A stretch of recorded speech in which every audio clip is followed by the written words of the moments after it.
Le natatorium, c'est comme, qu'est-ce qui se passe avec ça? C'est horrible. Toute la section vestiaire, ça fait 5 ans que c'est fermé. Le bassin profond est fermé. Il n'y a aucune construction qui se fait. OK. Fait que c'est sûr, vous le finirez jamais si vous... Fait que là, ça me met en beau maudit, là. JP, toi, c'est que je te vois souvent discuter ou t'ostiner avec des étrangers sur Facebook. On commence de même, là. Straight up. Aïe, aïe. C'est sûr, les gens, leurs opinions, c'est eux. Puis quand tu rejettes leurs opinions, ben c'est comme si tu les rejetais eux. Est-ce qu'on peut utiliser le terme débattre au lieu de ostiner? Oui, j'aime débattre d'idées. Hello, Verdun. Vous connaissez peut-être JP Sera. Peut-être vous le reconnaissez, vous l'avez déjà vu. Peut-être vous êtes déjà entretenu avec lui par la section des commentaires sur des sites de communauté et sur Facebook. JP est un producteur, réalisateur, scénariste et fondateur de Expérience 7. C'est une boîte de production vidéo made in Verdun, grand public et B2B.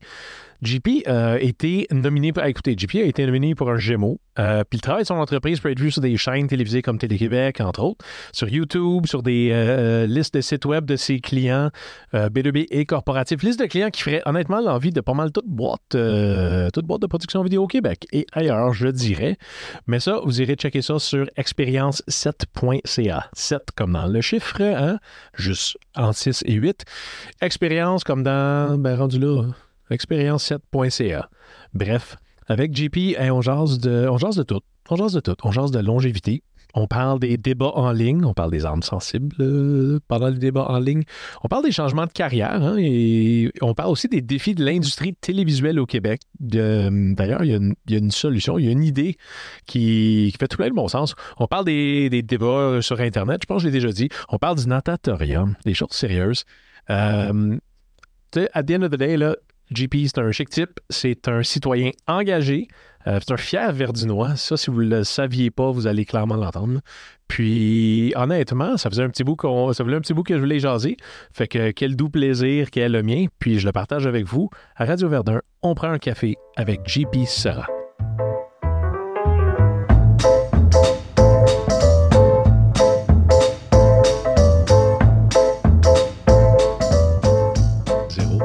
JP Sera, bienvenue en studio. Ben merci beaucoup. Comment ça va, merci de m'avoir invité. Ça va super bien, merci. Toi, c'est JP, mais je suis pas au courant de ton réel prénom. Tu t'appelles pas JP en soi, là. T'es pas né JP, t'es Non, ma mère m'a nommé Jean-Pierre. À l'université, j'étais allé à McGill, qui est l'université anglophone. Fait que là, le nom, j'aimais pas ça, me faire appeler Gene Peer. Fait que là, c'est là que JP est arrivé. On ne pense pas, mais il y a des noms qui traversent mal les frontières linguistiques. Hein? Ouais. J'ai un ami Guillaume qui, lui, il s'amuse honnêtement à laisser les gens... Guy? Guillaume, ouais. Ouais, et William, tout ça. Ça fait que c'est parfait. JP, toi, la chose que je vois souvent avec toi, c'est que je te vois souvent discuter ou t'ostiner avec des étrangers sur Facebook. Ah ouais? Là, on commence de même, là. Straight up. Aïe, aïe. Fait que, mais je vois souvent ça, puis je me dis, hey, il y a donc bien de la patience, puis de l'élégance dans ses propos, mais tu sais, c'est... Est-ce qu'on peut utiliser le terme débattre au lieu de ostiner? Certainement. Okay. Certainement. Puis... J'aime débattre, oui. J'aime débattre d'idées. J'allais dire, fait que, tu sais, t'es-tu toujours en train de... Juste, y a-tu des fois que tu veux s'embarquer juste pour, comme, pitcher une ligne à l'eau parce que tu trouves ça, tu sais, ça t'amuse, ou est-ce que t'es... Jamais. Ben non. Okay. Non, il y a toujours une bonne raison pour soit faire valoir mon point, soit en apprendre plus sur le point de l'autre. Il y a plein de sujets que ce soit... Ben, surtout... La pandémie a été un terrain extrêmement fertile pour ça, là, pour les débats. Puis c'était. Mais moi, j'aime ça débattre comme sainement. J'irai jamais. On n'ira jamais dans le personnel, dans les insultes. Moi, j'aime les faits, j'aime les débats d'idées. Quand on débat puis on découpe façon de parler justement l'idée où la matière, l'enjeu et non la personne, finalement. Exactement. Ouais, mais même à l'université, j'étais dans l'équipe de débat. OK. Ouais. Puis on allait dans des... moi, j'ai étudié le génie, génie mécanique. OK. Puis il y avait ce qu'on appelait les jeux de génie, où toutes les universités, une fois par année, on se rassemble. Peu importe. Il y avait une université qui était haute, que ce soit l'université de Sherbrooke ou l'université de Laval ou McGill. Puis il y avait comme ça, là, des équipes de débat. Puis j'étais sur l'équipe de débat. Puis j'adorais ça. Ils nous donnent un thème. Puis ils nous disent si on est pour ou si on est contre. OK. Fait que là, même, tu sais, fait que là, il faut que tu trouves des arguments. Que tu sois pour ou contre puis il y en avait des plus sérieux, puis il y en avait qui étaient comiques, comme est-ce que la margarine devrait être a le droit d'être blanche, devrait absolument être blanche, ou elle a le droit d'être jaune, tu sais. Ouais, grosse polémique pré-Facebook, celle-là.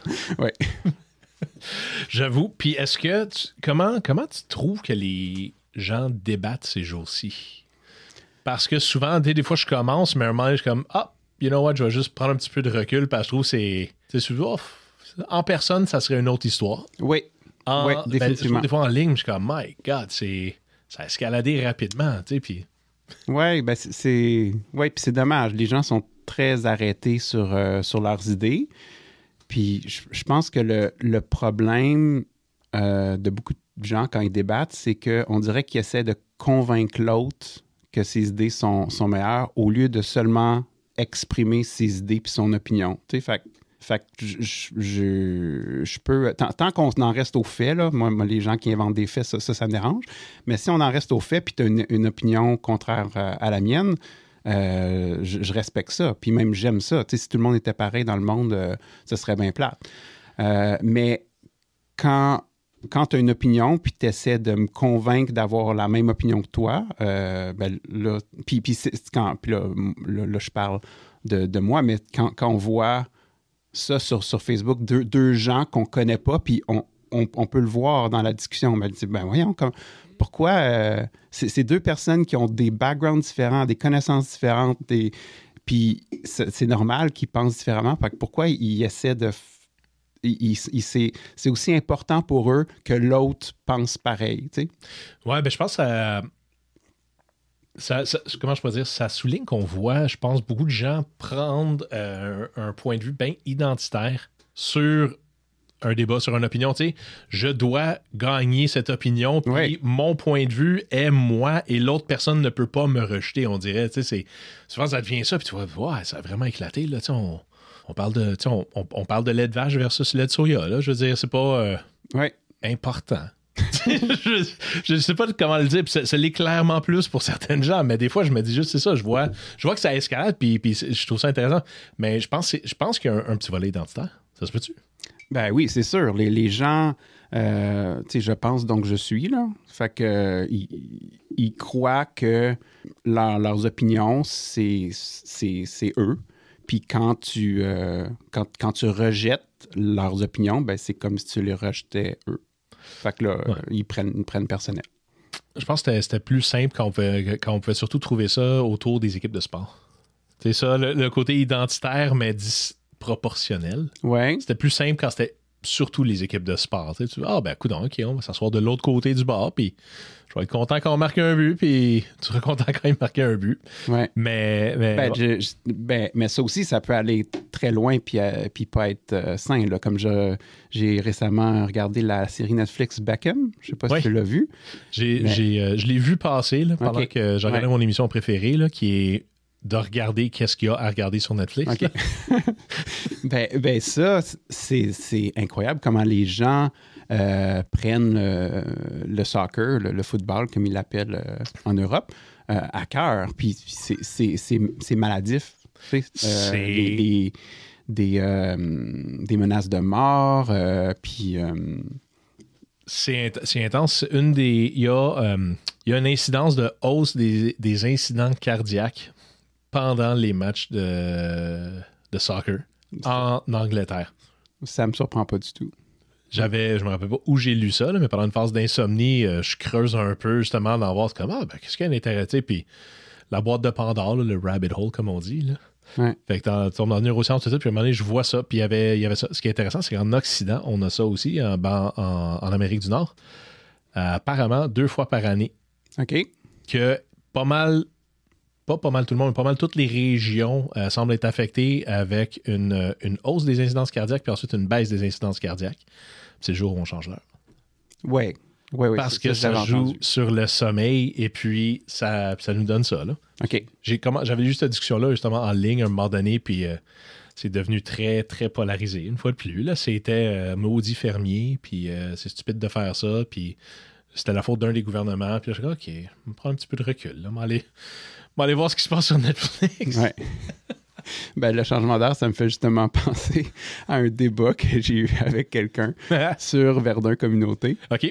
Je sais pas si tu l'as vu. Je suis tellement content que ça soit si animé, là, je précise. Là, j'adore ce groupe-là. J'adore ce groupe-là aussi, oui. Mais, vas-y donc. Puis, c'est ça, c'est bien administré aussi. Bravo aux admis. Je trouve que c'est, ouais. Cheers. Non, c'était à propos de l'Halloween. Fait que quelqu'un... je sais pas c'est quand ton podcast va passer, là, mais juste pour dire aux gens, on est comme mi-novembre, là, fait que l'Halloween, c'est on a récent. changé d'heure il n'y a pas longtemps. C'est ça, ouais. Il reste des emballages de bonbons en dessous de mon divan. Exactement. Fait que là, pour les gens qui écoutent ça au mois de juillet, ils vont dire c'est quoi le rapport, là, mais moi... Chers auditeurs, OK. On est enregistré en novembre. C'est ça. Et mes enfants ont encore des bonbons, là. Je retrouve encore des petits rappers. Non, c'est les rappers que je retrouve. Les rappers, on en a plein. Les bonbons moins. Oui, fait que là, c'était l'Halloween, puis il y a quelqu'un, une nouvelle arrivée à Verdun, puis elle pose la question, elle dit à quelle heure on peut commencer à passer l'Halloween ici? Excusez, j'ai accroché le micro. Tu peux-tu enlever ça au montage? Aucune chance. Fait que là, les gens commencent à répondre, tu sais, à 5, il y en a qui disent, je me rappelle plus, comme 4, non, 5 heures. 5 heures, c'est pas mal là.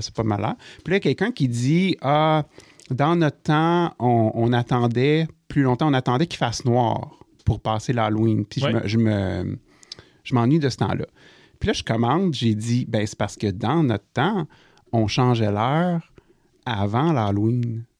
Puis fait qu'il faisait noir plus de bonne heure. Fait qu'on passait l'Halloween à la même heure, à 5 heures, mais il faisait noir à 5 heures. Tandis que là, il y a eu un délai. Là, maintenant, c'est après l'Halloween. Puis c'était un des arguments pour repousser le changement d'heure, dire les jeunes enfants vont pouvoir passer l'Halloween quand il fait clair. Alors, ça va être plus, c'est pas fou. Ouais, ça va être plus équitable pour eux. Fait que je fais juste commenter ça. Puis là, il y a quelqu'un qui dit non, l'heure, on l'a changé la fin de semaine passée, avant l'Halloween. Là, je dis non. Elle a dit ben oui. Puis là, elle m'envoie comme un lien, un screenshot, mais ça vient de France. Oh. Fait que là, elle est comme à l'heure de la France. Elle a changé son heure en même temps que la France, qui était effectivement la fin de semaine avant l'Halloween. Puis là, je dis ben là, non, t'es mélangé, t'es en... Puis pendant des jours, on s'est... Puis il est quelle heure pour toi? Il est quelle heure? Fait qu'elle, elle vivait, tu sais, pas au bon heure que tout le reste du Québec, là. Elle vivait dans le futur. Oui, c'est ça. Mais c'était super weird. Puis là, il y avait plein de monde qui disait non, c'est comme c'est la fin de semaine prochaine qu'on la change l'heure, là. Fait que là, c'est vrai, c'était vraiment drôle. J'ai trouvé ça vraiment drôle que quelqu'un à Verdun... vivre en n'ayant pas la bonne heure pendant une semaine de temps sans s'en rendre compte. Parfait, ça. Non, dans le fond, elle vivait dans le passé, je pense. Ça mélange aussi. Avancer l'heure, reculer l'heure. Je suis toujours mélangé, là. Je sais qu'il y a Sébastien Daou, là, qui est un vigneron, lui, sur l'île, puis lui, il a dit, je change pas l'heure, là, moi, je veux vivre dans le futur, là. Fait que... Faudrait qu'on lui demande comment ça se passe, là. OK. Mais dans le fond, ce que tu dis, toujours dans une lentille, là, de débattre sur Internet, puis des faits ou des fois pas des faits, d'être dans le temps. Dans le fond, ce que tu dis, c'est que les Français gâchent Facebook à Verdun. Les Français gâchent Facebook, oui. C'est ça que tu dis. En ayant, c'est ça, exactement. En lisant entre les lignes, là. C'est ça, en ayant accès, en nous donnant accès à leur Internet de là-bas, ils essaient de nous mélanger. C'est exactement ça. C'est exactement ça la conclusion, Bernard. Je suis content qu'on peut s'entendre sur mon point de vue avec des faits. Fait que là, tu viens d'utiliser une technique qui s'appelle le sarcasme. Ah! Que j'ai appris que sur Facebook, ça marche pas toujours. Parce qu'il y a des gens qui comprennent pas ce genre d'humour-là. Ouais, c'est pas juste sur Facebook. C'est, tu sais, comment je peux dire, dans la partie de ma carrière concepteur-rédacteur, c'est à l'écrit. Le sarcasme, il vit mal seul. Il vit quand c'est bien fait, puis ça donne bien, puis le sujet s'y prête, et le lecteur s'y prête, ça vient dans un contexte. Tu as besoin des phrases avant, puis tu as besoin des phrases après. Seul le sarcasme ne vit pas parce que tu n'entends pas le ton. Tu vois pas les yeux rouler ou tu vois pas le clin d'œil. Fait que c'est très dur. Fait que tu n'as pas de contexte souvent, puis tu n'as même pas d'ambiance en soi. Fait que c'est très dur à l'écrit de faire ressortir le sarcasme. Oui, moi j'avoue, mais... On change comme on écrit. D'ailleurs, j'utilise plus de ponctuation dans mes messages parce que quelqu'un qui m'a dit que c'était vraiment, c'était intense. Puis je suis comme, mais encore? Puis on dit, je te trouvais très austère dans ton message. Je suis comme, ton message de on s'en vient, on va être en retard. Là. Mm-hmm. Mais j'étais genre, c'était quelque chose comme ça, puis j'ai mis un point à la fin. Moi, ma fille de 13 ans, juste quand on répond OK, tu sais, comme OK, là, OK. Ouais. Ça, c'est considéré comme austère. Quand même. Hein? Ouais. Est-ce que tu pourrais ramener du lait rapporter du lait quand tu reviens à la maison? Là, tu dis OK, puis là, c'est comme hey, pourquoi tu me parles bête? Fait que là, elle, c'est kéké. Fait que là, c'est caca. OK. Là, ça, c'est sympathique. Ou oh, caca. Quand même. Oh, caca. Ouais. Mais... Il faut mettre, je pense qu'il y a beaucoup... Faut comme mettre un twist à son OK. Parce que le OK, c'est paresseux. Je trouve que l'utilisation des emojis à l'écrit devient dangereusement nauséabonde. Moi, on reçoit des messages des fois des ressources humaines, puis ils sont pas toujours connus pour leur rédaction, mais comme, my God, il y a vraiment beaucoup d'emojis là-dedans, là. Des ressources humaines de compagnies de renom d'entreprises utilisent des emojis. Ça, je sais pas, mais c'est juste moi, c'est mon exemple de comme, en tout cas, notre gang, j'ai ça là, mais notre gang de ressources humaines, là, des RH, wow, qu'il y a du emoji là-dedans, là. OK. Genre, c'est intense, j'avoue. 11, là. C'est genre pas juste un petit sourire. Puis je sais pas ce qu'il veut dire, le sourire à l'envers, hein. Ça, lui, je pense que c'est le plus ambigu. Quelqu'un qui sourit, il est généralement bien reçu si tu t'en sers bien. Moi, c'est mon préféré, là, mais... Le sourire à l'envers, c'est vraiment ambigu. Des fois, je le pitch juste pour avoir une idée de comment les gens vont réagir. Ah, OK. Non, moi, j'ai jamais osé faire ça, tu vois. Ah. Ouais, c'est ma ligne. La ligne que j'ai jamais franchie, là. Bon. Mais... c'est trop risqué. Parlant de ligne franchie, t'as été à McGill. Et puis ensuite, tu étais parmi des génies, comme les ingénieurs. Ingénieur. Et puis tu es zéro ingénieur dans la vie. Non. Qu'est-ce que tu fais dans la vie? Je suis producteur et réalisateur vidéo.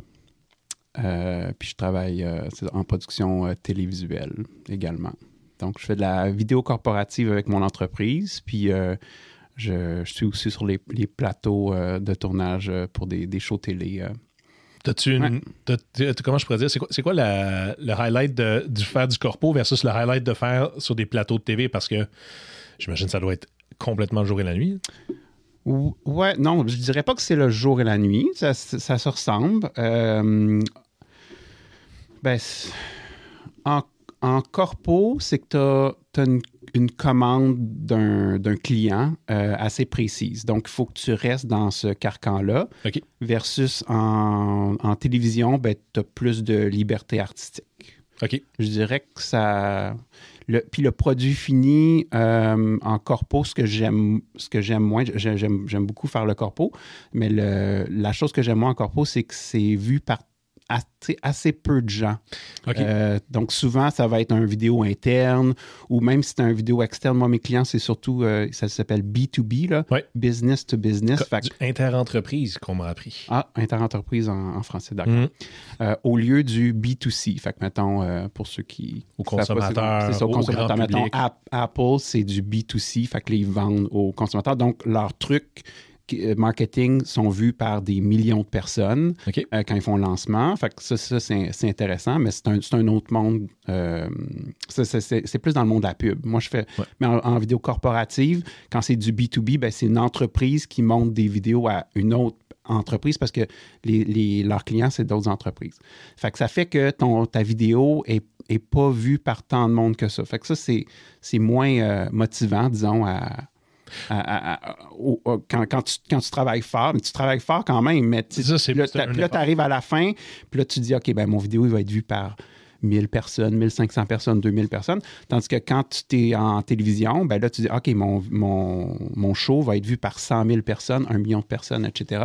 Fait que ça c'est le fun. J'avoue que c'est motivant dans ce sens-là, mais en même temps, dans mon expérience de interentreprise, j'essaie d'arrêter de dire B2B juste par défi. Mais ce qu'on faisait, nous autres, souvent, au point de vue relations publiques, c'est qu'on expliquait aux gens, ils ont là, on est le secret le mieux gardé. Puis comme, ouais, dis chaque client qui veut des relations publiques. Tu veux pas être le secret le mieux gardé, à part si, à part c'est une grosse raison. Puis ce qui arrivait souvent, c'est que nous, on expliquait aux gens, tu veux pas être famous. Tu veux être légèrement famous. Tu veux être légèrement connu par ça. Tu veux... Disons que tu fais un équipement qui mesure la qualité du signal sur des longues distances sur de la fibre optique. Ouais. Si on fait un chiffron, là, 100% de la population se fout royalement de ta technologie en particulier. Mm-hmm. Pour environ 60 entreprises dans le monde, tu veux être la superstar. Tu veux être le Ed Sheeran de la chose de mesure de la qualité sur une longue distance de telle affaire. Fait que, tu vas être légèrement célèbre. Ouais. Tu vas être, puis c'est ce qu'on dit souvent, c'est on va le mesurer par non millions de gens, c'est 60 entreprises. Fait qu'on essaie toujours de le mesurer de même parce que les gens sont comme, il y a juste 30 affaires qui ont vu. On a littéralement rejoint la moitié de la planète qu'on pouvait rejoindre. Exactement. Fait que mais je comprends tellement ton point parce qu'avant qu'on réussisse à l'expliquer de même, on s'est souvent, là, ça marche-tu? Ça...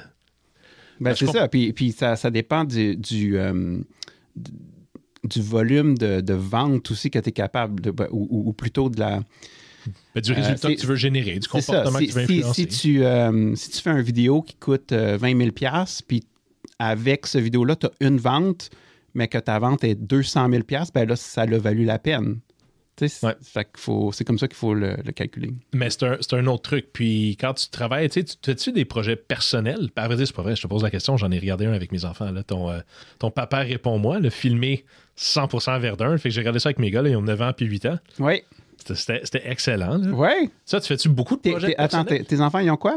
9 ans et 8 ans. Ben, c'est l'âge parfait. Fait qu'ils ont aimé ça? Ils ont vraiment trippé. Là. Hey, là, avez-vous vu tous les épisodes? On s'est claqué ça. Je binge rarement, mais à grand coup de 5 minutes, je te dirais que ça se fait mieux que Game of Thrones. Là. Hey, je suis tellement content.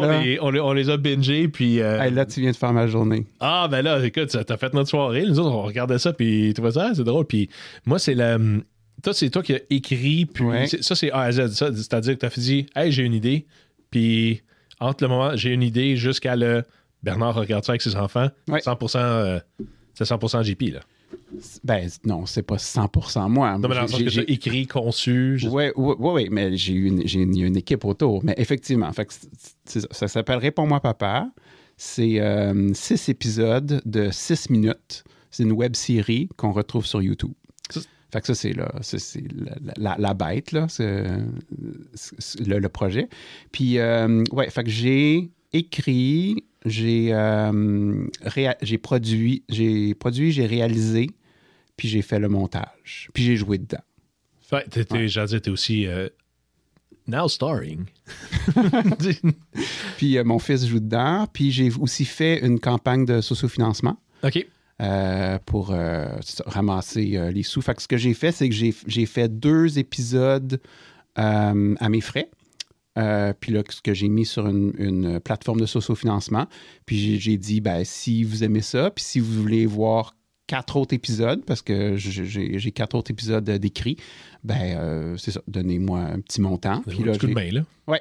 Puis j'ai réussi à avoir des commanditaires, etc. Fait que là, j'ai réussi à faire l'année d'après. Fait que j'ai fait une année quand Tristan avait 6 ans. J'ai fait les 2 premiers épisodes. OK. Puis après ça, quand il avait 7 ans, ben, j'ai fait les 4 autres. Puis c'est ça, c'est l'histoire d'un père monoparental et c'est les moments qu'il passe avec son fils, mais je me suis inspiré de Calvin and Hobbes. OK. Le petit gars qui est Calvin, Hobbes, c'est son tigre. Ouais. Puis c'était un espèce de lien d'amitié que je trouvais, puis l'humour aussi que j'aimais beaucoup. Fait que le père est un peu immature pour son âge, puis le fils est un peu trop mature pour son âge. Fait qu'ils se rejoignent. OK. Fait que là, puis ça crée des moments cocasses. Puis j'ai tout filmé ça à Verdun. On a filmé à la station W. On a filmé au parc Burling, quand ils jouent au soccer. On a filmé sur le bord de l'eau, évidemment. Puis on a filmé chez nous. J'habitais j'habite encore là, sur Valiquette dans ce temps-là. Fait que, 100% verdenois. Puis ça s'est promené. Pas mal. On est allé. J'allais dire, il y a plein de on dit lauréat, feuille de laurier. Je sais pas si il y a entre les deux, là, mais sur le graphique, j'ai vu plein justement de. Oui, il y a des festivals de web-séries. Puis on a été en sélection officielle. Puis on a gagné quelques prix festival de web-séries de Toronto, de New York, de Miami. Puis on a même eu une nomination aux Gémeaux. Très cool. Oui, comme meilleure émission jeunesse sur le web. Tu as dit que tu as été à la soirée des Gémeaux parce que tout ça, c'était pré-COVID. Fait que tu vas à la soirée des Gémeaux. C'était la première fois que tu y allais? Oui, c'est la première fois puis la dernière fois que je suis allé. Ouais. OK. Ouais. Ah, t'as pas... c'est parce que... non, j'ai pas eu d'autres trucs aux Gémeaux, là, parce que c'est quand même... c'est cher de soumissionner un projet. OK. C'est l'impression que j'avais. C'est un peu où j'allais avec ma question. Ça t'a pas proposé d'autres trucs parce que c'est de la job, là. Gagner un prix, là? Ouais. C'est plus de job de produire l'œuvre, là. Oui. Puis moi, c'est clair, là. Moi, en corpo, les Gémeaux, ça marche pas, là. Il n'y a jamais de Gémeaux pour la meilleure vidéo corporative. Non, ton Gémeaux, c'est ton client te rappelle avec un autre mandat ou réfère à un autre client. Exactement. Puis moi, ça me va, là. Ah, c'est un bon deal. Ouais. Mais c'était tout mais c'est ça. C'était tout un trip, la production de cette web-série-là. Là. Puis je me suis dit, quand j'ai fait le premier épisode à mes frais, j'ai dit au pire, si ça ne fonctionne pas, ça va me donner la meilleure home vidéo du monde avec mon enfant, avec mon fils qui a 6 ans, puis que je joue, puis que je fais des niaiseries avec lui, puis on fait, c'est très physique, des fois l'humour, là, on se court après... fait que là, puis on le regarde, là, je dirais, une fois par 2-3 ans. Moi et ma famille, on se tape les 6 émissions. Ça se regarde bien. Oui, ça se regarde bien. Comme 6 émissions de 6 minutes. Fait que c'est une 30 minutes, 35 minutes. Puis moi, t'as tout regardé la série. Parce qu'à la fin d'un épisode, je pesais sur pause, je suis comme, OK, les gars, là, on ramasse la vaisselle. Puis là, OK, les gars, j'essaie d'opérationnaliser un peu le pick-up là, avec ça. Fait que je te dirais que les 6 minutes, moi, je trouvais ça parfait. Là. Bon. T'as-tu été aux Gémeaux avec ton fils? Non, parce que les Gémeaux, comment ça fonctionne, c'est ils te donnent un billet. OK. Puis les billets, c'est 500$. OK. Ouais, fait que là, si j'avais voulu amener mon fils à une soirée qui est relativement longue et plate pour lui. Là. Procédurale, disons. Procédurale. Ouais. D'un point de vue d'un enfant. D'un point de vue d'un enfant, je parle. Moi, j'ai adoré ça. J'ai pas trouvé ça long et plate, mais pour un enfant il y avait 8 ans dans le temps, là, ça serait pas. Ouais, fait que je suis allé... Puis aussi, je savais que j'allais pas gagner. dans le sens que j'étais contre quelque chose de vraiment hot, qui avait beaucoup de financement, super... De façon objective, là, je voyais que l'autre série ça s'appelait Marc en peluche.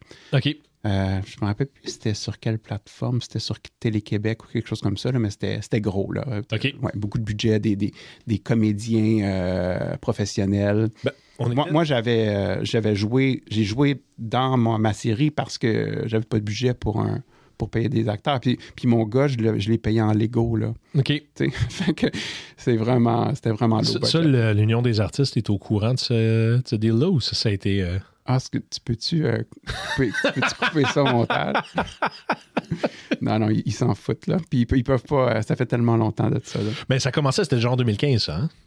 2015-2016, Oui.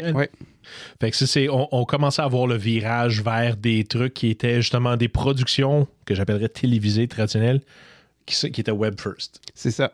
C'est pour ça. Mais il y avait déjà le circuit, comme je te parlais, les festivals, les Web Series Festival. Ouais. Là.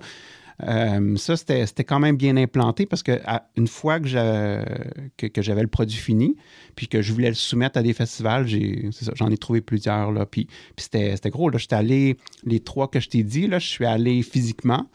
Je me suis déplacé, puis il y avait vraiment beaucoup de monde, beaucoup d'événements autour. Ça se passait sur 3 jours, une remise de prix style gala, tapis rouge, etc. Fait que c'est un circuit vraiment le fun, le circuit des web-séries. Très cool, très cool. Puis maintenant, c'est surtout devenu, tu sais, maintenant, c'est tous azimuts, là, c'est-à-dire, on dit du contenu maintenant, chose qu'on ne disait pas avant. Là. Ouais. Mais là, c'est du contenu. Puis je pense que c'est une bonne chose. Par contre, ça devient plus dur je trouve un des points de repère que les gens ont, je trouve, c'est ce qu'il y avait, par exemple, parmi les gens que j'ai connus, c'est ce que tu regardais quand tu étais petit. C'est quelqu'un va dire, on regardait Passe-Partout, puis tout le monde regardait grosso modo les mêmes affaires. Mm-hmm. Puis je regarde aller mes enfants, puis je me dis, de quoi ils vont parler quand ils vont rencontrer du nouveau monde? Ouais. Parce que, tu as des phénomènes qui prennent de la place, mais c'est quand même vaste, là. Tu peux vivre à l'heure de la France aujourd'hui. Fait que, ça, c'est une question que je me pose un peu. Puis, la réponse, ça ne m'appartient pas. Je vais la constater ou pas à un moment donné. Là. Ben, en fait, j'ai lu quelque chose de super intéressant récemment là-dessus.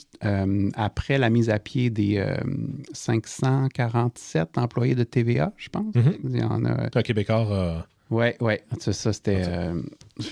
ça l'a vraiment surpris. Là, tout le monde savait que ça allait pas bien, mais personne avait une idée à quel point c'était grave. Puis il y a quelqu'un qui a avancé une piste de solution de dire l'espèce de compétition entre Radio-Canada puis TVA, là, ça, c'est du passé. Là. On peut plus se permettre ça. Puis il a donné un exemple de 2 shows qui étaient super populaires, là, comme Stat, puis il y a Stat, puis l'autre sur TVA, qui sont... tu connais pas? Je regarde tellement... Ouais, moi non plus, je regarde pas, mais je suis tenté de dire c'est Occupation Double. Non, c'était pas... C'est une autre quotidienne. Une production. De droit, là. Ça passe avec, il y a des avocats là-dedans. Puis, anyway, fait qu'il dit, c'est pas normal que les 2 séries, à Radio-Canada et à TVA, soient à la même heure. Ouais. Puis ils ciblent le même public. Tu sais, comme, les 2 se tirent une sur balle les dans le pied. 168 heures, nos 2 gros sont en même temps. Exactement. Fait que ça, c'est pas normal parce que si tu fais juste les mettre une après l'autre, il dit tu pourrais facilement augmenter ton public parce que les gens en regardent un d'abord, puis ils regardent l'autre après. Tu sais. Ouais. Puis l'autre piste de solution, c'est qu'il dit pourquoi on a plein de plateformes web qu'il faut payer pour voir la série sur le web, là, que ce soit tout.tv ou Nouveau. Il faudrait se rassembler puis faire une plateforme que tu payes 15 $ par mois ou 20 $ par mois, mais tu as tout. Puis tu as même des trucs, des vieilles émissions, là, comme Lancer compte, la petite vie, etc., que, en fait, à cause des droits de l'UDA, à chaque fois qu'on veut les remettre, ben, ça coûte trop cher. Ouais. Fait que c'est pour ça que les producteurs, ils les remettent pas, parce que ça serait pas assez payant. Mais en même temps, ces productions-là ont eu droit à des crédits d'impôt. Ouais. Fait que c'est pas mal à nous, là. Comment ça se fait que ces séries-là, puis on peut les regarder sur YouTube. Fait que les gens regardent ça sur YouTube en basse qualité. Il y a personne qui touche rien.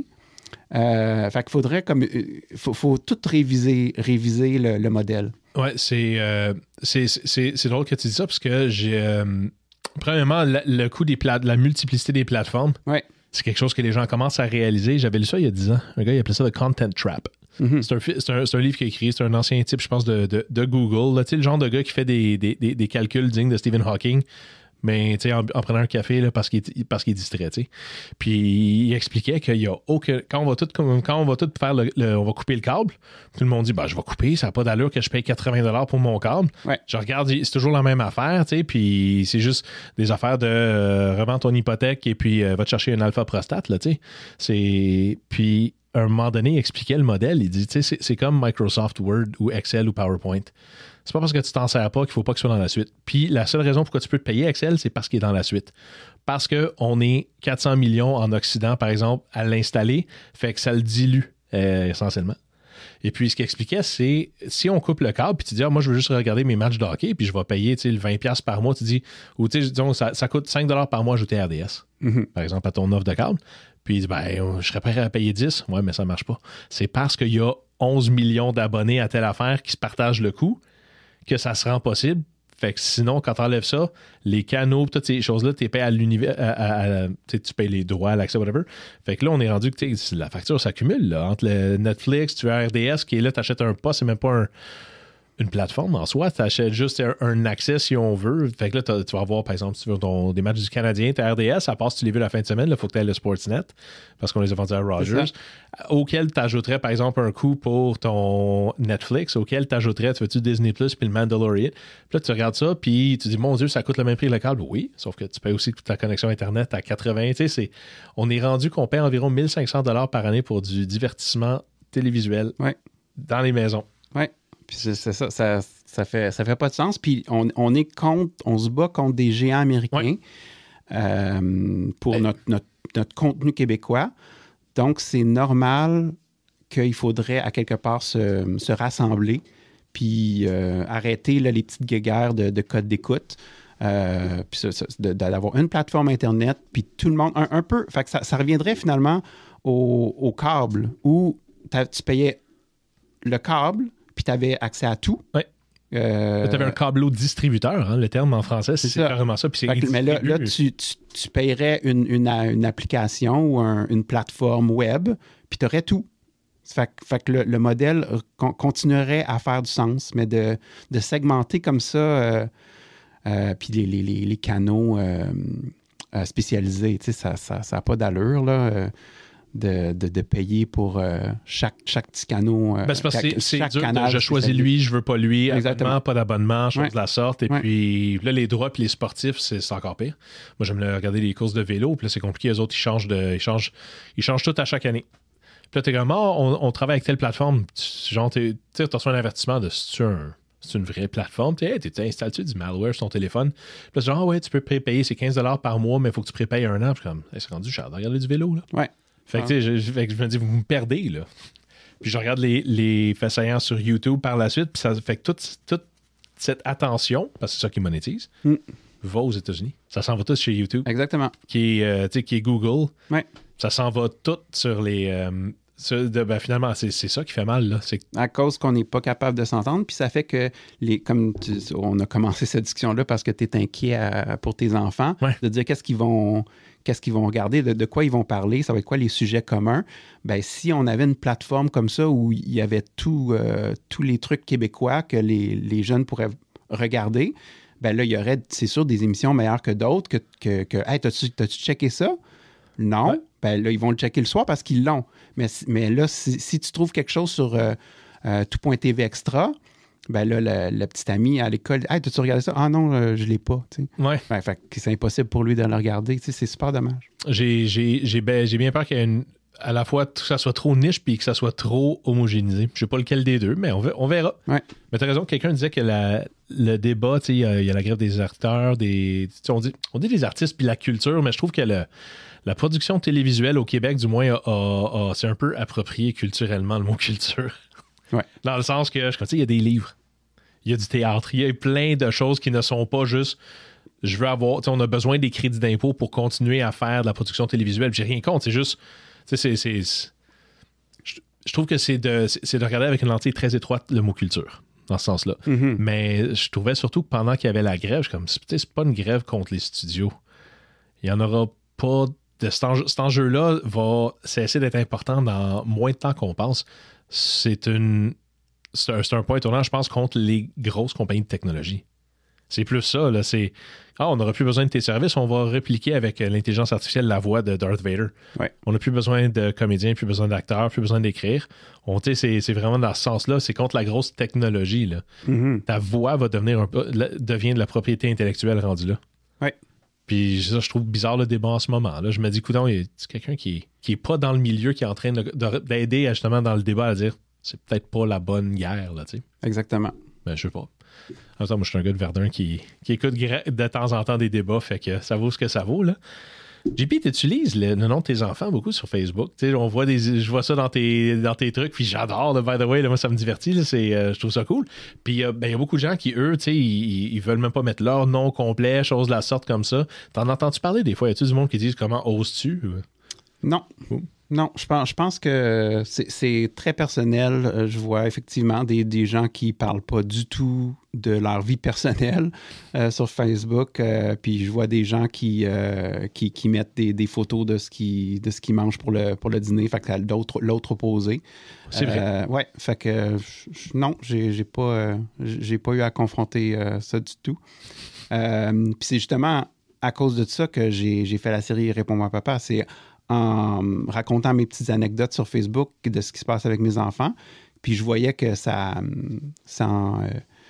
en divertissait plusieurs. Fait que j'ai dit, je vais en faire. Là, puis là, une fois que j'ai eu une douzaine d'anecdotes, je disais, je pourrais faire un petit épisode web le fun avec ça. Puis j'ai commencé à jouer avec les personnages, puis les lignes, écrire des dialogues. Puis là, j'ai dit, j'ai du potentiel pour écrire une série au complet, là. Moi, je trouve que t'as une belle plume. C'est très, très humain. Tu sais, c'est ton habileté d'animer des personnages. Là, vu que je les connais pas, tes enfants, pour moi, sont des personnages parce que je vois leur nom. Par exemple, quand tu fais une chose, puis là, tu fais des dialogues, mais t'as vraiment un talent de rendre ça super, le mot en français m'échappe, mais relatable. Là, je suis comme, my God, j'ai déjà vécu ça. Je trouve ça... Je trouve ça nice. Fait que ça, tu sais, je lève mon chapeau. Là. Ben merci. Puis j'ai ma plus jeune, Gaëlle, elle est comédienne professionnelle. OK. Ouais, membre de l'ACTRA, puis elle fait des voix pour... elle fait du dubbing pour justement des films Netflix. Okay. Elle fait des voix de personnages pour des épisodes, des shows d'animation, des dessins animés.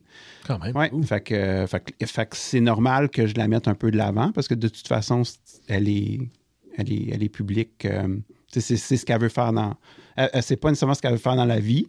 Elle a juste 11 ans, là, fait qu'elle n'a pas encore déterminé ce qu'elle veut faire dans la vie. Mais à court terme, là, si elle se fait offrir un rôle au cinéma ou à la télé, elle va le prendre avec plaisir. Là. Puis j'imagine, là, je le vois dans ta face, mais là, l'auditeur ne voit pas, mais tu serais vraiment fier aussi, là, clairement. Oui. Là, elle fait surtout de la voix.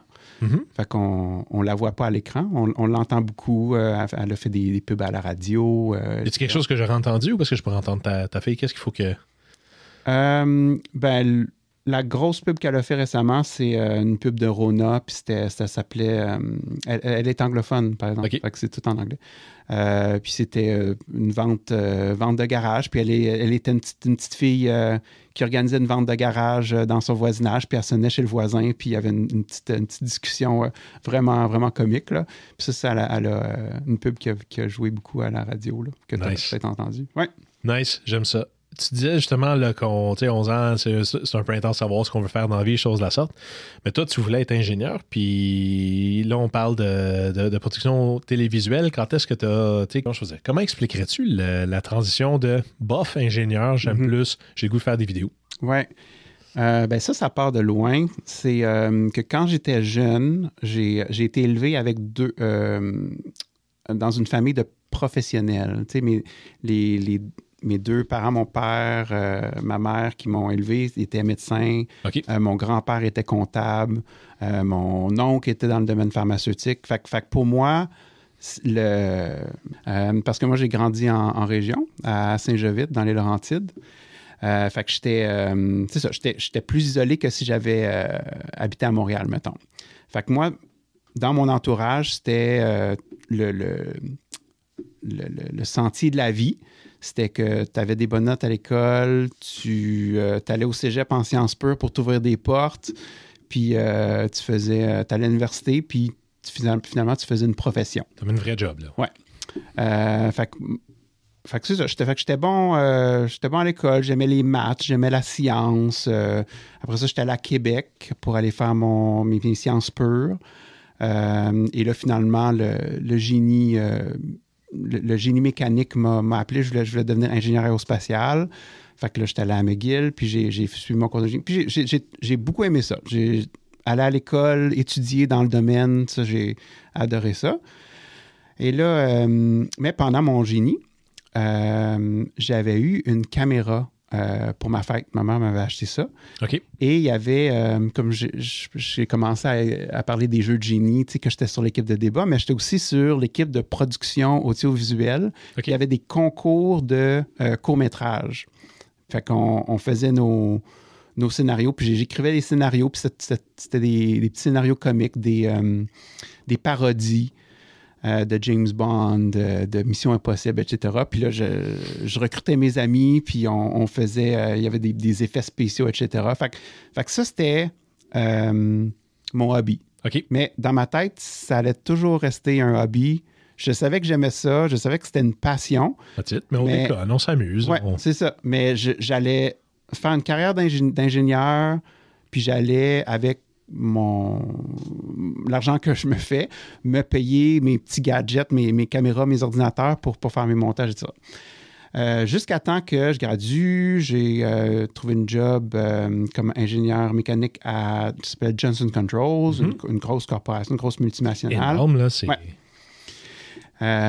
Puis, pendant que j'étais là-bas, j'ai rencontré une collègue, Chantal, qui savait que je faisais des vidéos, puis elle les avait vues, puis elle trouvait ça bien bon.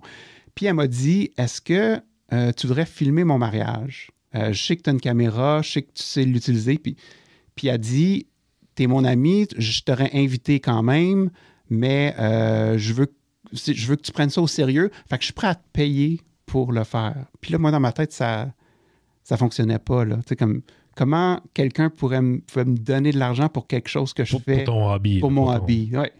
Fait que j'ai accepté. C'était un petit montant, là. Un petit montant... symbolique. Symbolique. Cool. Puis, fait que j'ai commencé comme ça. Fait que, Puis là j'ai filmé son mariage. Puis là, j'ai fait un montage. Puis elle a adoré ça. Puis elle a montré ça à une amie. Puis là, son amie m'a appelé pour faire son vidéo de mariage. Puis j'ai dit, OK, là, il y a quelque chose. Il y a comme une étrangère qui m'appelle pour que je fasse c'est le premier compliment que tu as quand tu es soit en business quelque chose, c'est quand tu as un client purement au mérite. Là. Genre, il n'y a aucune raison autre que par mérite que tu l'as. C'est bien cool, ça. Exactement. Puis sûrement aussi que je chargeais vraiment pas cher. Là. Aucune raison sauf le mérite. Fait qu'elle m'a engagé, j'ai fait son mariage. Puis là, ça a commencé. Là, je dis, OK, ben là, ça va être mon sideline. Oh! Puis là, j'ai fait ça pendant... J'ai fait quelques mariages, mais j'étais toujours ingénieur. Et là, tout à coup, ça a commencé à prendre le dessus dans ma tête, là. Puis je me rappelle d'un dîner, j'étais avec mes collègues, puis tous mes collègues parlaient du nouveau projet sur lequel on travaille chez Johnson Controls, puis les défis. Puis je me disais, hey, je m'en fous. Ouais. Tu sais, comme, j'ai pas le goût de parler de ça. On est sur notre heure de dîner. Puis moi, je pensais juste à mes vidéos. Ouais, puis j'attendais au soir. J'avais hâte au soir pour me retrouver devant l'ordinateur pour faire du montage. Puis là, c'est là que ça a commencé. Ça a semé une graine. Puis j'en ai parlé à ma blonde. Je dis, qu'est-ce que tu dirais si... Mettons que... Ouais, si je donnais ma démission, puis je commençais mon entreprise à temps plein en production vidéo. Puis elle dit, ouais, elle dit, c'est correct. Puis j'ai dit, dans 6 mois, tu sais, je vais commencer à... Je vais sauver de l'argent, parce que quand tu te pars en affaires avec aucun client, là, c'est rough, là. Fait que je vais sauver de l'argent, puis dans 6 mois. Puis là, finalement, au bout d'une semaine, tu sais, quand ton idée est faite, là, c'est bien méta. Fait que là, au bout d'une semaine, je retourne à ma blonde, je dis, OK, ça va être... Il n'y a aucune chance que je passe 6 mois assis à ce bureau. Je ne t'offrirai pas 6 mois. Puis je me sentais quasiment que je mentais à mes Ouais. collègues. Tu sais, quand mes collègues me parlaient de projets à plus long terme ou de formation que j'avais à faire, puis ouais, mais dans ma tête, je savais que j'allais... T'étais plus là. Ouais, fait que là, ça fonctionnait pas. Là, je retournais à manger, je dis, OK, là, finalement, ça va être dans un mois. Fait qu'elle dit, OK. Puis là, une semaine passe, alors je dis, OK, là, finalement, je donne ma démission demain. Ouais. Fait que j'ai le 19 avril 2004, ça a été mon premier lundi où je me suis levé, puis j'avais pas de T'étais job. un producteur vidéo. Ouais. Mais là, je me suis levé, j'avais pas Ou t'étais à pas aller ingénieur. dans un lieu de travail, puis j'étais complètement libre de mon horaire. Puis j'avais aucun client. Fait que là, j'ai commencé ça. Puis heureusement, c'était un peu calculé aussi. Là, en avril, ben là, la saison des mariages commence. Fait que j'ai fait du mariage pendant 3 ans. Puis finalement, j'ai laissé le mariage pour faire du corpo. Puis là, ici, il y a quelques années, j'ai commencé aussi la télé. Tu sais, fait que Ça garde ça frais, j'aime ça. Excuse-moi, c'était long hein, comme réponse. C'est exactement parfait, dude. C'était parfait. Ouais, tu le fast-forwarderas. Aucune chance. Mais justement, là-dedans, c'est aussi là qu'on s'est croisés pour la première fois, là, parce que toi, tu as commencé à t'impliquer dans ce qui était la jeune chambre de commerce de Montréal à l'époque. Oui, mais j'étais impliqué en tant qu'ingénieur. OK. Parce que j'étais représentant des ventes. Donc, je faisais du PR, justement. OK. Puis c'est exactement là que j'ai fait ma transition aussi. Donc, la jeune chambre a vu ma transition finalement. OK. Puis j'ai décidé de commanditer la jeune chambre en faisant des vidéos pour eux. Ce qui faisait qu'aux événements, j'avais toujours ma caméra. Ouais. Fait que là, les gens ont fait la transition. Mais C'est plus JP l'ingénieur, c'est JP le caméraman. Prends-les pas mal. Moi, je ne suis jamais considéré comme un ingénieur. Bon. Je connaissais pas cette histoire-là jusqu'à récemment. Ouais. Fait que pour moi, ça a toujours été ça. Là. Ça a bien fonctionné. Ça veut dire que ça a bien fonctionné. Ben oui, puis tu sais, justement, à un moment donné, on passe de présence à implication. Tu sais, puis toi, de ce côté-là, as-tu des projets où tu t'impliques localement ou est-ce que tu t'impliques encore avec des associations d'affaires, choses de la sorte? Et as-tu le temps de t'impliquer un peu dans des trucs? Si oui, dans quoi? À part les débats sur Verdun Communauté. Oui, c'est ça. Ben, où je m'implique, c'est encore avec mes productions vidéo où je fais des trucs pro bono. Donc, OK. pour des bonnes causes. Puis comme j'avais fait pour la jeune chambre où je leur faisais des vidéos gratuitement, là. Fait que... Ben, gratuitement, à tes frais, là. C'est pas... Ça prend du temps, ça prend de l'attention. Non, mais gratuitement pour eux. Oui. Puis moi, en échange, j'avais de la visibilité, là. Mais sinon, ben, c'est ça. Fait que c'est plus comme ça que je m'implique, là, pour des bonnes causes. Mais disons sur la santé mentale, où je fais des vidéos pro bono. Oui, c'est un peu l'enjeu de... C'est un peu l'enjeu de l'heure, hein? Ou plutôt de la décennie, là, je pense, là. La santé mentale? Oui. Absolument. Ben, je suis content que ça peut être une discussion. Je me rappelle pas quand j'étais ado que c'était un... Non, pas du tout. C'était une option d'avoir cette discussion-là. Là. Fait que c'est la seule discussion qu'il y avait, ça a été généralement c'était tabou ou péjoratif. Oui. Fait que ça, je suis quand même content qu'on soit capable d'avoir ça. Puis ça tombe bien parce que en ayant sous-traité, en ayant délégué à Mark Zuckerberg et ses amis essentiellement la plupart de notre attention de ce côté-là, on est en train de voir qu'il y a un coup qui se rattache là avec la consommation incontrôlée des appareils aujourd'hui. Là. On commence à avoir du data. Moi, j'ai mon petit côté data. Là. Je suis un peu artiste dans le cœur, mais j'ai le data. Puis le data est quand même surprenant. Là. Oui, ben c'est ça. Ben, puis si on parle de problèmes de santé mentale, ben, les réseaux sociaux sont beaucoup liés à la dépression majeure. Mais sinon, il y a plein d'autres problèmes de santé mentale qui sont pas reliés aux réseaux sociaux comme la schizophrénie ou la bipolarité. Oui, mais c'est pas un cause-effet. Hein. Il semble y avoir une incidence. C'est pas genre médias sociaux sur ton téléphone, donc égale dépression ou chose de la sorte, mais il y a, c'est presque inévitable, mais c'est intense. Là, on est dans une drôle d'époque, je trouve. Là, c'est épeurant. Ça m'inquiète un peu. Ouais. Qu'est-ce qui t'inquiète? Les réseaux sociaux, puis l'impact que ça va avoir. Tu sais, moi je l'ai vécu, le monde sans réseaux sociaux. Donc, j'ai j'ai un certain détachement où je les vois différemment que les jeunes d'aujourd'hui qui sont nés avec. Ouais. Puis ce qui m'inquiète, c'est quoi l'impact sur le cerveau, sur le développement du cerveau des jeunes qui sont nés avec les technologies dans les mains, là. Puis ça, on va le savoir quand on va le savoir dans 10 ans, dans 20 ans. Quand ça sera plus des jeunes. Ouais, façon de parler. Oui, je pensais que tu allais dire quand ça va être trop tard. Ah, ça, on le sait pas. Il y a toujours... who knows?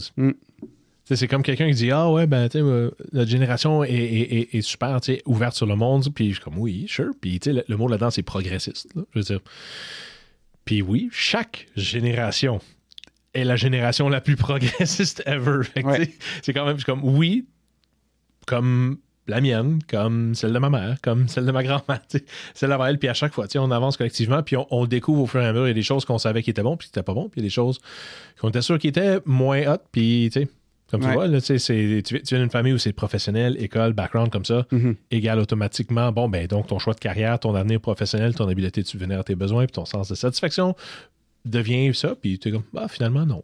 Puis on le découvre, puis on ne sait pas comment ça va se jouer, je pense, pour nos jeunes à ce niveau-là, mais la santé mentale va être, je le souhaite, une discussion que le monde peut continuer d'avoir. Là.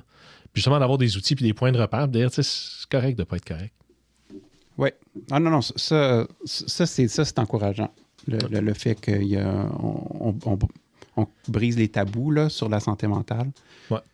Ben ça, puis on a de plus en plus de data qu'à un moment donné, on va pouvoir se dire justement, l'utilisation des appareils et la consommation de X type de médias semble avoir une incidence réellement négative sur les gens, puis on va avoir des outils pour qu'on puisse justement, tempérer, modérer un peu. Là, on le découvre. On le découvre. On n'avait pas de problème d'Instagram il y a 10 ans, il n'y avait pas vraiment d'Instagram il y a 10 ans. C'est une couple de choses. Sais-tu qu'Instagram, by the way, ça a été parti comme étant une application qui te localisait. Ça commençait genre quand on avait l'iPhone, le premier qui avait une caméra puis qui avait une géolocalisation. Fait que je pense que c'est soit l'iPhone 3G ou même le premier, le OG. Et puis, ça a été ces deux amis qui ont parti ça parce que on a notre autre ami là-bas puis il pleut tout le temps au ski. Fait que s'il fait soleil ici, on va y envoyer une photo de notre soleil. Okay.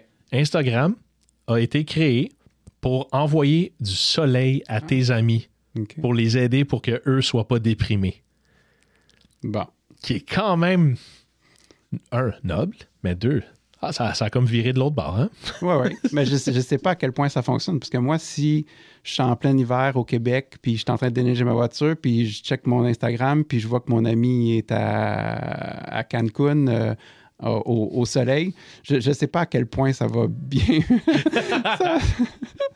Ouais, non, je sais pas comment je le prendrais. Il n'y avait pas de caméra vers l'utilisateur à ce moment-là. Le selfie était pas encore un mot.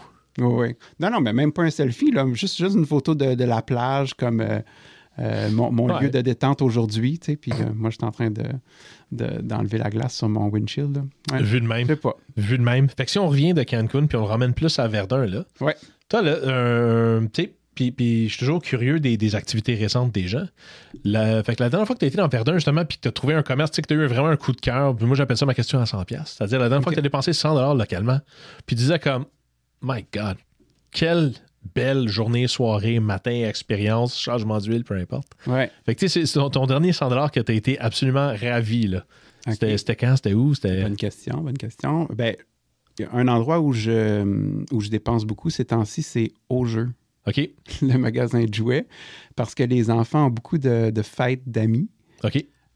Puis à chaque fois, on va Au Jeu. Avant que ce soit là, on allait au Toys R Us. Là. À la salle, là? Oui, qui est une expérience ordinaire, mettons. Mais Au Jeu, puis même les enfants ont appris à aimer ça, dans le sens que c'est vrai que chez Toys R Us, c'est plus tape à l'œil, puis il y a plus de trucs, puis c'est plus gros, puis ça peut être plus impressionnant pour un enfant. Mais Au Jeu, c'est plus authentique, puis ils ont moins de trucs, mais c'est toute la qualité. Ils vendent seulement les jouets, les jouets éducatifs, les plus beaux toutous, les plus beaux Lego, les plus beaux jouets de bricolage, etc. Et ce que j'aime le plus, c'est qu'ils emballent les jouets. Fait que quand c'est pour une fête, sais, moi les deux trucs que je déteste le plus dans la vie, là, c'est faire mes impôts puis emballer des cadeaux. OK. Ouais. Quand même. Fait que là, faire les impôts, ben j'engage un comptable, mais emballer des cadeaux, je peux pas engager. Tu sais, je suis pas rendu là, à avoir un assistant personnel quand même. Fait qu'au jeu, le fait gratuitement pour moi. J'avoue que c'est nice. J'ai pas pensé, mais maintenant que tu le dis, c'est vrai qu'on me l'a offert à chaque fois. Là, puis... fait que maintenant, c'est rendu, mettons que la fête de l'enfant est à 2 heures, ben on va au jeu à 1h15. On choisit à 1h30, on fait notre transaction. À 1h35, le cadeau est emballé et on est en chemin vers la fête de l'ami avec le cadeau emballé. Emballé, puis bien emballé, là. Oui. Parce que quand quelqu'un n'aime pas emballer des cadeaux, ça se voit. Dans le cadeau. Par manque de pratique. Hein? OK, Bernard, j'ai compris. Je te donnerai pas de cadeau. Ne serait-ce que, ben non, tu restes au jeu, tu sais, où il y a la SAQ à côté. Hein? Eux autres aussi, ils emballent. Il y a une petite boîte, là. Très cool. Très cool. Puis en même temps, la meilleure poutine à Verdun, as-tu une opinion là-dessus? On voit souvent la question posée, puis je pense que toutes les opinions sont... Ouais. Moi, la poutine que j'aimais le plus, c'était Blackstrap Barbecue. La poutine au pulled pork, là? Ouais. Ouais. Ah. Fait qu'elle, elle manque. J'aime les frites qui sont croustillantes. Ouais. Plus que les frites molles. Donc, je vois beaucoup de... Je ne veux pas nommer de nom, là, mais je vois beaucoup de recommandations de gens. Là. À chaque fois, la meilleure poutine, je pense que ça revient à chaque 2 semaines. Là. Puis les réponses sont toujours les mêmes là, sur Verdun Communauté, justement. C'est un peu un running gag. Puis j'écoute les recommations. J'en ai essayé plusieurs. Ça vaut la peine, on va les tester. Oui, exactement. Fait que j'y vais, puis je dis non, c'est pas... En fait... ma poutine préférée à Montréal, c'est Poutineville. Poutineville, c'est ça? Ben, je pensais que c'était une chaîne, mais celui que je vais, c'est dans le village. OK. Sur Ontario. Puis je prends la sauce au vin rouge. Ça sonne weird, là. Ça sonne un peu de luxe. Oui, mais c'est pas... Non, c'est ça. C'est pas très de luxe, là. C'est vraiment une poutine réconfortante. Une vraie poutine. Ouais. Fait que c'est dommage que je dise ça parce que c'est pas à Verdun. Non, mais c'est correct. C'est peut-être un signe que... Mais pourquoi ça a fermé Blackstrap? J'imagine que tous les restos ferment souvent pour les raisons similaires. Ben, mais... ça a fermé en pleine pandémie, là. C'est ça, eux autres, ça a juste... Mais on n'a jamais su pourquoi. Ils n'ont jamais dit sur les réseaux sociaux. Il n'y a jamais eu vraiment quelque chose dans porte qui... Il y a eu jamais d'annonce officielle. Ouais. C'est ça, graduellement, c'est comme... Je pense qu'il n'y a plus le Blackstrap. Ouais. C'est un petit peu ça, mais... Ouais. Fait que t'as pas retrouvé d'autres histoires d'amour. Moi, Feu Pierre Patate était de loin ma meilleure poutine. Peut-être parce qu'elle était disponible à toutes les heures de la journée. Mais tu vois, mais ça aussi, ça a fermé. Ça fait longtemps, Pierre Patate. Bon. La dernière fois que Pierre Patate, la dernière fois que j'ai été chez Pierre Patate, puis c'était à un coin de rue de chez nous, là, avant. Fait que la dernière fois que j'ai été là, on regardait les séries. Puis c'était pas bizarre qu'on regarde les séries avec les Canadiens. Puis le Canadien avait des bonnes chances de gagner. Puis c'était pas exceptionnel qu'il avait des bonnes chances de gagner. Ça fait un bout. Ouais. Ça fait 10-15 ans. Fait que tu vois, c'est une malédiction à Verdun d'avoir la meilleure poutine. Tu penses, hein? Il y en a qui disent Normand. Ça fait tellement longtemps que je m'en souviens pas. Hein. Oui. Mais bon, écoute, non, mais ça arrive. Puis dans ce sens-là, t'as une opinion sur la poutine, t'as ça, mais tu sais, une chose que les gens entendent peut-être, mais peut-être pas, mais t'es quand même comme en méga shape, là, tu sais, t'es quand même en très bonne forme. Ben, merci beaucoup. Ça arrive jamais accidentellement, puis t'as des options sur la poutine, puis l'autre fois, t'es comme, hey, la chocolatine, tu sais, puis de même, fait que, tu sais, comment je pourrais dire, comment tu fais, c'est quoi ton quotidien, parce que ça se fait au quotidien, qu'est-ce que tu fais pour t'assurer justement que tu restes en bonne shape? Là? Parce que tu as l'air du genre de gars qui se fait demander pour aider à déménager. Là, tu sais. Ouais. Ah, ben merci beaucoup. Non, attends, ça tombe bien. Tu sais. Ah, ça tombe bien. Ah oui, c'est vrai, parce que tu déménages bientôt. Okay. Bon, non, c'est ça. T'as-tu des pistes ou une rouleur? Tu sais, toi, là, c'est un... Tu vois que là, tu veux savoir mon mode de vie, c'est ça, genre? Les pistes pour comment je m'entraîne. OK. L'été, en fait, c'est parce qu'on parlait de nutrition. Fait que quand je peux te parler de ma nutrition, là, je pratique le jeûne intermittent. OK. Ouais, le fasting, comme disent les... Intermittent fasting, okay. ouais. Donc, je fais le 16-8, ça s'appelle. Fait que c'est de jeûner pendant 16 heures, puis de manger, d'avoir une fenêtre de 8 heures pour manger. OK. Puis ça fait que ça donne un break à mon système digestif que c'est pas normal que notre système digestif fonctionne de 7 heures le matin quand on se lève jusqu'à 10 heures le soir quand on prend un snack à 10 heures. C'est pas nécessairement... Je vous invite à lire là, sur le intermittent fasting. Là. À faire nos recherches. Oui, c'est ça. Faites vos recherches. Donc, je donne un break à mon système digestif pendant 16 heures et pendant 8 heures, je mange. Fait que ce qui raccourcit ma période pour ingérer des calories. OK. Donc, ce qui fait que je peux manger des trucs parce que je mange de tout. Là. Je mange du bacon, je mange de la poutine, je mange des chocolatines, mais en petite quantité. Fait que c'est la règle, mettons, du 80-20. Ou 80% santé, sain, clean, puis 20% des desserts, ce que je veux. Fait que là, puis c'est ça. Fait que ça c'est pour l'aspect nutrition. OK. Puis sinon, je m'entraîne 3 fois par semaine. Fait que c'est pas si pire. C'est pas obsessionnel. 3 fois par semaine, 1 heure à chaque fois. Puis c'est l'été, par exemple, ça, c'est plus intense. Là, l'été, moi, je suis un coureur. OK. Puis je m'entraîne pour des marathons. Tu fais des marathons? Ouais. Nice. Ouais. Fait que là, ça je cours. Des fois, je peux partir pendant 2 heures, 2 heures et demie, 3 heures, même mes longues courses du dimanche. Puis sinon, c'est 5 fois semaine, ça, pour la course. Puis je ralentis le gym à ce moment-là. Fait que le gym, l'automne, hiver, début du printemps. Puis au printemps, mettons, au mois de mars, je commence à courir. T'es pas un des hardcore qu'on va courir en décembre, là, qui évite la slush avec tes New Balance, là? Non, vraiment, je prends un break là, comme la saison des marathons, c'est septembre-octobre. Fait que là, mon dernier marathon, c'était le 1er octobre. C'était le marathon du Petit Train du Nord. Nice, ça, c'est cool. C'était super beau. Ça s'approche éventuellement de ton ancien patelin, là, ton ben oui, c'est en plein dans mon patelin. Fait que là, on part de Val-David, puis on court jusqu'à Saint-Jérôme. OK. Sur la track du Petit Train, c'est une piste... cyclable. Oui, c'est ça. Multifonction. C'est assez multifonction. Oui. Fait qu'on court là-dessus, puis l'ambiance. Le 1er octobre, dans le Nord, c'est les couleurs. C'est cool, nice. Fait que ça c'était mon marathon. Puis après mon marathon, là, je cours... je fais des petites sessions de cardio, une fois ou 2 fois par semaine, là, des petites demi-heures, 45 minutes de course, mais j'arrête, là. Je fais plus des entraînements d'intervalle, des longues courses de dizaines et dizaines de kilomètres. Ça, c'est vraiment le côté, c'est quoi le mot? C'est pas j'allais dire villégiature, mais le côté plaisance, plus le doux plaisir de le faire, et non purement, là, j'ai une mission, j'ai besoin d'X performance. C'est ça, exactement. Je veux maintenir mon cardio, parce que c'est le fun, c'est bon pour la santé, là, le cardio une fois, quelques fois par semaine, mais pas... C'est ça, exactement. Pas de performance, pas de programme d'entraînement, etc. Là, cette année, ça va être jusqu'en mars. Là, je vais prendre un break. Puis là, en mars, je vais recommencer un programme d'entraînement pour mes courses. Là. Je me suis inscrit à quelques courses, quelques demi-marathons. Puis je vais faire le marathon de Québec en octobre. Le complet, le 42 km de... Wow! Ouais. Ça me fascine, je déteste tellement la course. Pas les coureurs c'est cool, mais puis je regarde les coureurs, le monde, je suis plus cycliste.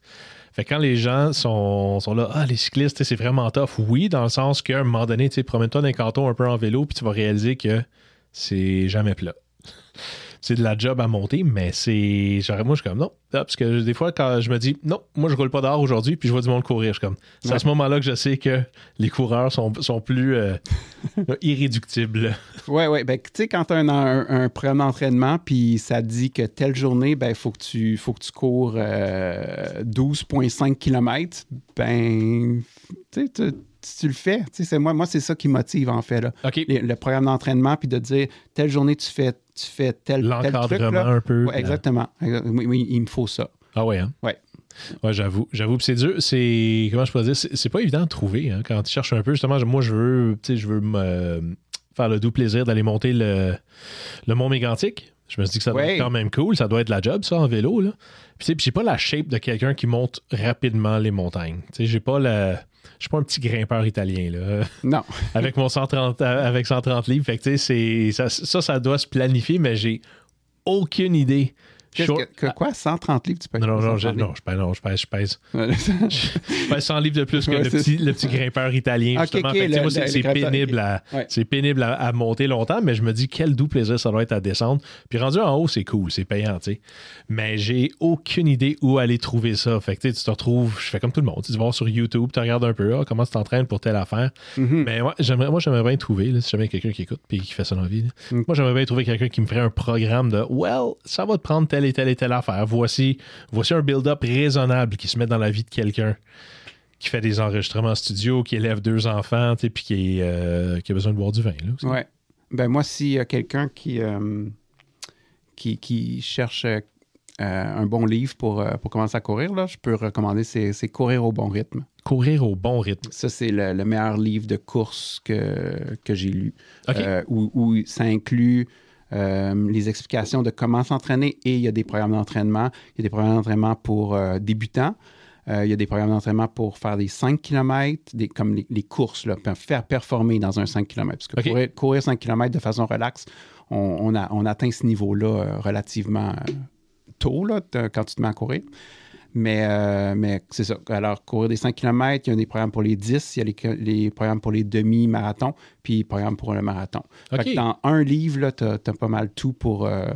Ça, c'est vraiment cool. Je vois beaucoup de gens qui se plaisent un peu à courir. Là, fait que ça, je trouve ça cool. Mais on a la place, on s'entend. Là, à Verdun, on est bien placé. Si tu as le goût de faire « je vais sortir puis aller courir », mais tu as besoin d'être inspiré, c'est ça qui est cool. Là. On a quand même une couple de pistes. Là. J'avoue, de courir sur le bord de l'eau, là, ça, c'est super motivant. Puis ma longue course, ma plus longue course l'été passé, je suis parti de Verdun, j'ai couru, j'ai touché à la pancarte « Bienvenue à Dorval », puis je suis revenu. Nice. Ouais. Nice. Je le fais ça souvent, mais en vélo. Ouais.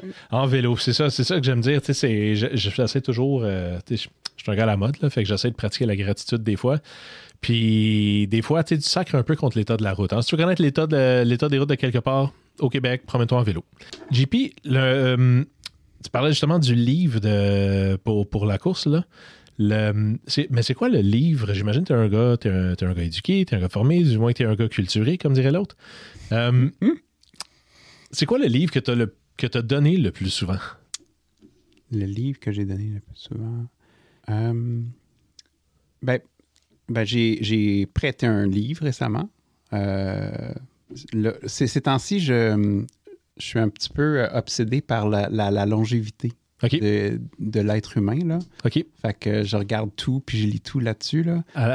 Genre Peter Attia, là?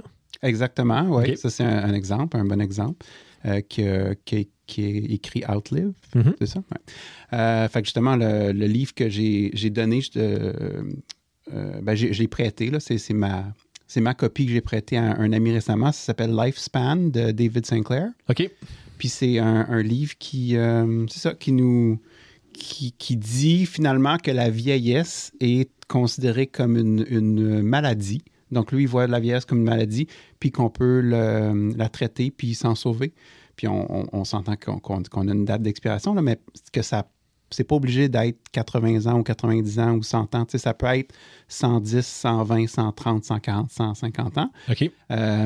Et on parle de lifespan, mais il y a aussi le health span. Ouais, la qualité de vie. C'est ça, exactement. Fait que tu veux pas...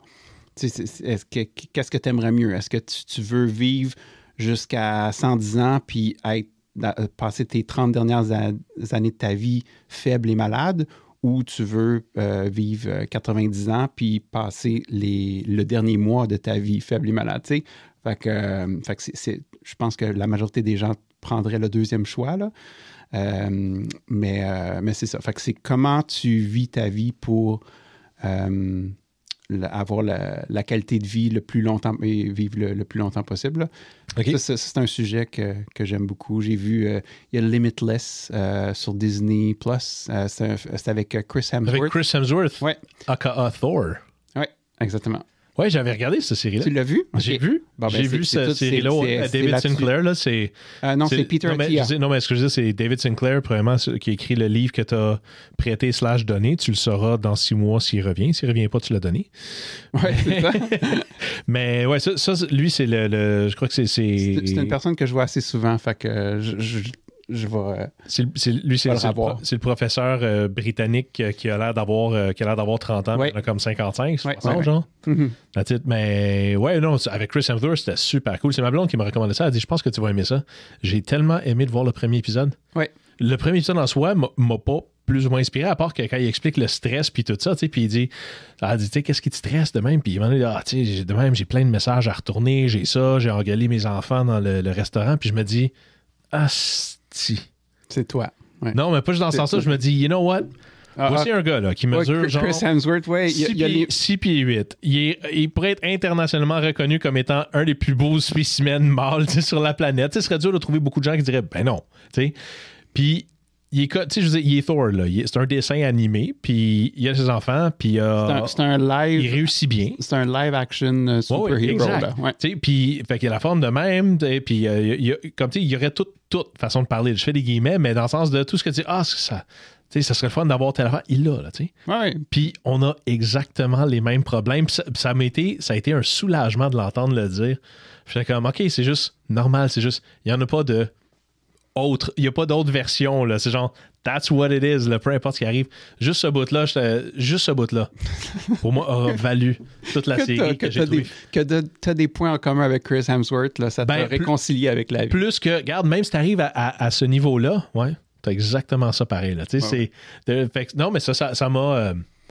j'ai trouvé ça rafraîchissant. Ben, c'est ça. Fait que juste pour expliquer aux gens le concept de l'émission, c'est à chaque épisode, je pense qu'il y a 6 épisodes, c'est quelque chose de spécifique qu'il faut faire pour vivre plus longtemps. C'est un des enjeux de la longévité aussi qu'ils regardent à chaque fois. Exactement. Fait que puis là, ils font des expériences avec ça, il y a un défi, etc. Puis il y a un côté scientifique. C'est super bien fait.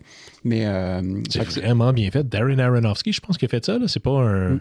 Pour National Geographic, sur le compte de Disney, je veux dire, c'est... Fait que je recommande ça. Puis c'est divertissant, c'est éducatif.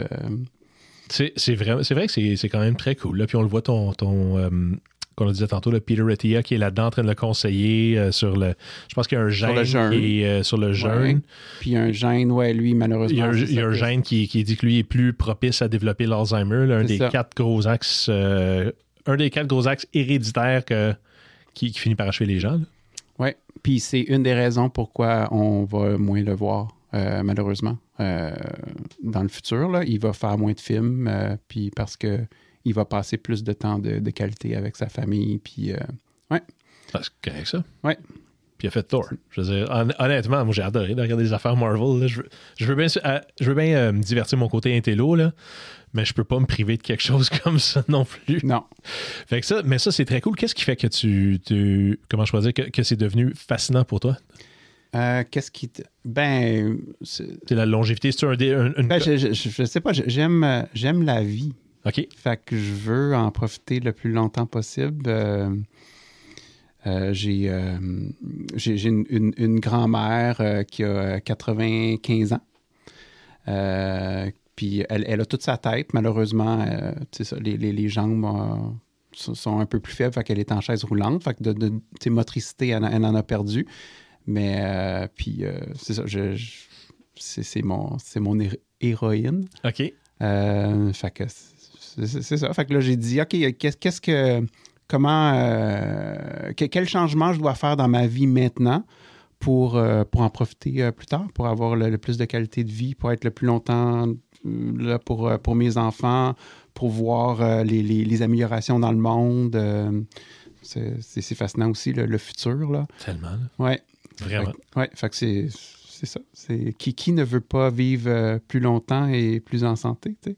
Puis tu recommanderais le livre de David Sinclair ou celui de Peter Attia, je présume? J'ai pas lu celui de Peter Attia. Fait que c'est celui de Lifespan. Lifespan, why do we get old and why we don't have to? OK. C'est ça le titre du livre. Oui, je le recommande beaucoup. Je dirais que le début, il y a un chapitre vraiment dry, là. Beaucoup trop scientifique. Je trouve qu'il s'est un peu trop perdu, là. Mais si tu passes par-dessus ça, là, faut pas... faut pas s'arrêter à ça. C'est ça. C'est très décourageant au début de commencer à dire « Hey, si c'est ça tout le long, là, je vais... pourquoi c'est devenu un best-seller? Je ne comprenais pas. Mais finalement, passer ce chapitre-là là, qui va vraiment trop loin dans la biologie, je trouve, là, puis dans les drogues, puis tout ça. Après ça, là, ça commence à être plus concret. Puis il y a même des études, il y a des belles analyses sur le futur. Il y a des gens, le contre-argument de ça, c'est « Oui, mais si la Terre est déjà surpopulée, donc, si tout le monde vit plus longtemps, on va détruire la planète. T'sais.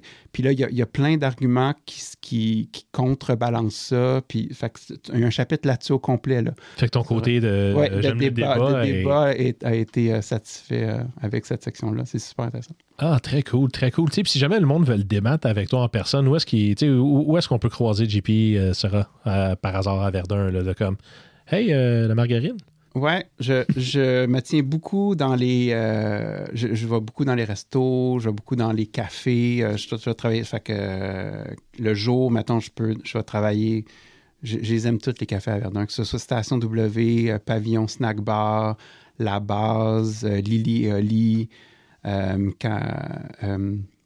Coma Rosta, ouais. Oui, fait que ça, c'est tout... J'ai pas été au pavillon. J'ai pas été depuis que c'est le tire-bouchon, parce qu'avant, j'habitais proche, puis là, j'habite juste un petit peu plus loin, fait que c'est juste, ça donne jamais, puis je me dis toujours, faudrait que j'y aille. Puis c'est ça qui est drôle, parce que des fois, tu vois, ça arrive tout d'un coup, t'oublies d'aller à une place, puis là, tout d'un coup, à part, je pense qu'on en parlait l'autre fois, il y a du monde, je voulais essayer cette place-là, juste avant que ça ferme, c'était au coin de la rue, j'oublie le nom, là, où il y avait où il y avait le Baobab, puis il y avait la place de pizza qui était c'était bleu, là. Tout récemment, là, ça a fermé récemment. Oui, les Lido. Le Lido, oui. Ouais. Puis on voyait justement des gens dire « Ah, non, je voulais y aller, c'était... » Mais en tout cas, ça fait 5 ans que tu Non, c'est ça, oui. Puis je feel cheap à chaque fois que je dis « Ah, je devrais. » Puis je déteste dire « Je devrais », là, c'est... je sais même pas c'est quel temps de français, mais c'est un temps que j'aime pas. Non. Fait que dans tous les cafés, ça c'est chill. Qu'est-ce que tu aimerais voir accélérer à Verdun? Qu'est-ce que j'aimerais voir accélérer? J'allais la réponse de ça. Le natatorium, c'est comme... Qu'est-ce qui se passe avec ça? C'est horrible. Toute la section vestiaire, ça fait 5 ans que c'est fermé. Le bassin profond est fermé. J'habite en face, je vois... C'est comme... Il n'y a aucune construction qui se fait. OK. Fait que c'est sûr, vous le finirez jamais si vous... Fait que là, ça me... Ça me met en beau maudit. Là. Je sais qu'il y a des enjeux de financement. Je pense qu'ils ont trouvé de l'amiante. Mais à un moment donné, quand ça... là, je dis 5 ans, mais ça fait peut-être 6 ans. Fait que j'aimerais ça qui accélère. J'aimerais ça voir la section profonde du natatorium, là, pas juste le 1,2 mètres. Là. Ouais, mais puis il y avait tellement des beaux plans pour ça. Ils voulaient même, je pense, dans les premiers plans, mettre une terrasse sur le toit du vestiaire. Okay. Comme juste sur le bord de l'eau. Ouais. Puis, OK, quand même. Là. Puis là, c'est complètement fermé. Les gens... Moi vu que j'habite en face, je mets mon costume de bain puis mes gougounes chez nous, puis je traverse la rue, puis je suis rendu.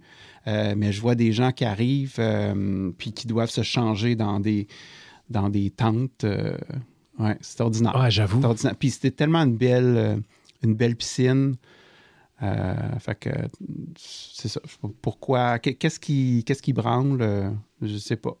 Je sais pas. Il va peut-être falloir qu'on s'implique, qu'on soit des citoyens plus impliqués puis qu'on comprenne ce dossier-là. C'est pas transparent du tout. Ça, je suis déçu, là. On pourrait peut-être faire une vidéo. On pourrait peut-être faire un faux documentaire. Un mockumentary. On va appeler enquête. Là. Sur ça, puis là, on met tout ce qu'il faut par avec ta caméra. On va faire un mockumentary de qu'est-ce qui se passe avec ça, puis si on a assez de likes, d'après moi, on va finir par avoir un vestiaire. Là. C'est bon, j'embarque. JP, qu'est-ce qu'on ajoute sur la playlist? On a comme pris la tradition, c'est Pat Mayville de la promenade Wellington qu'on avait parti cette idée-là pendant la saison 1. Fait que là, je trouve que c'est une bonne idée. Là, puis on a ça. Qu'est-ce qu'on met sur la playlist? Moi, j'aime beaucoup Tau Québec Site de Jérôme 50. Connais-tu? J'ai jamais entendu ça. Ben, j'ai entendu le mot Tau Québec Site, mais je connais 0 ça. OK, Tau Québec Site. Oui. Fait que c'est quand même assez nouveau. Là. Je dirais que c'est une chanson qui a 3 ans peut-être. OK. Puis sinon, si tu veux, comme quelque chose un classique 1990 de Jean Leloup. Ça, je l'aime bien gros, cette chanson-là. Il y a presque personne qui dit juste une toune, là.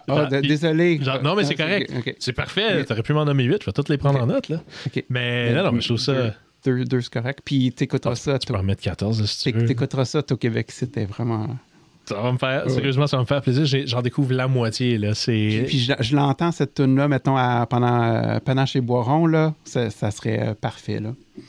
J'ai déjà hâte à la prochaine cabane. Moi, j'appréhende zéro l'arrivée de l'hiver, là. Je vis mal le changement d'heure à cause qu'il fait noir à 3h30, là, mais... Le reste, là, j'ai hâte. Il y a la cabane qui s'en vient, la rue Wellington en hiver avec les vitrines, c'est sa coche. Tout le monde est... Ça, le ski de fond sur le bord de l'eau, là. Ouais. Tellement prêt. Tu fais-tu du ski de fond, toi, ou t'es juste training? Non, l'hiver, non, c'est ça. Je suis training gym, là. Moi, c'est plus l'été que tu t'exprimes dehors. Oui, je joue beach volleyball. Je fais beaucoup de randonnée. Puis la course. J'aime ça. L'été, oui. C'est parfait, ça. Moi, je dis qu'on wrap ça là-dessus. Tellement merci d'être venu, JP. Là. Merci, c'était super le fun. Cheers, man.